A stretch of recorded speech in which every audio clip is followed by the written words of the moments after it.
I've always been more or less a creative type, and music was just always a passion of mine. So when I got to college, and I realized I had to figure out what I wanted to do with my life, music to me was always a dream and never really something that could be done. I kind of came to a crossroads my junior year and just said, it's fuck it, something I want to do, so I'm gonna go do it, and I'm at least gonna try, because otherwise I'm gonna, blow the candles out at my 40th birthday and just regret that I never even gave it a shot. So I'd rather try and fail than never know what could have been.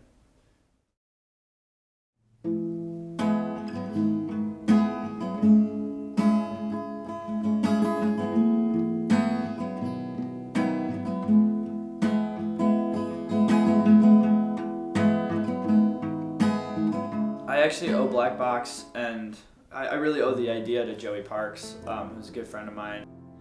You can have Manhattan, I know it's for the best. At the time, he knew that I was the music guy. I was always like, I want to go to this concert, I want to, why don't you come over, we can jam, like things like that. I was always trying to do something in music. I figured, it's a win-win. It's something to build on my film resume, and it's something to actually have fun with and be proud of. And as I was doing it, I was really proud of the film that I was doing, and the artists I was getting was good.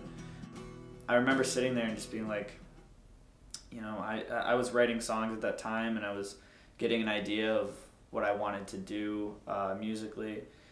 And I really looked at it like a bittersweet experience, because I knew that I would have to focus on my band and only my band. But here I was making something I was so proud of and so happy with. So as I was doing Black Box, I kind of knew from the beginning that I wasn't going to do it like the following semester. It wasn't easy, because we wrote the whole EP like by myself, paid for recording and everything by myself. I didn't have a band, so it was very very scary, because I went into the studio completely alone, and my producer was really like the other half of the project. I owe a huge deal of my decision in pursuing music to Mark Stewart at Raiden Studios in West Bloomfield, Michigan.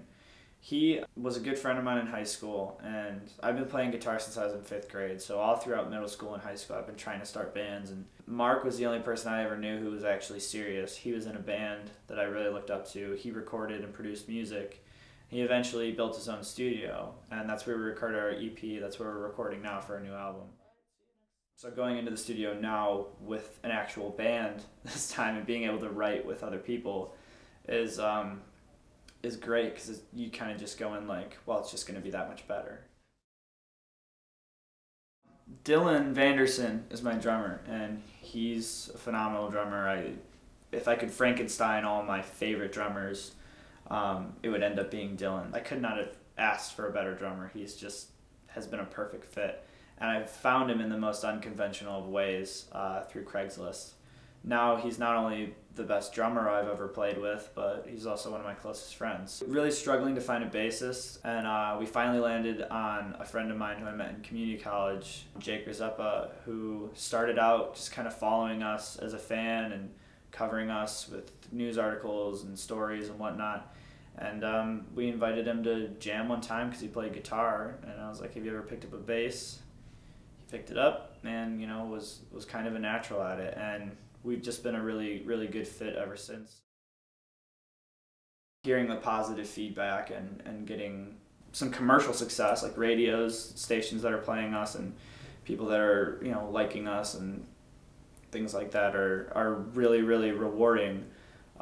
Knowing that it's something that I did with the help of other people, but more or less it was kind of on my own. I mean, we definitely all have the common goal of be able to do this for the rest of our lives. We want to be able to make a career out of this. It's what we're passionate about. It's what we love to do.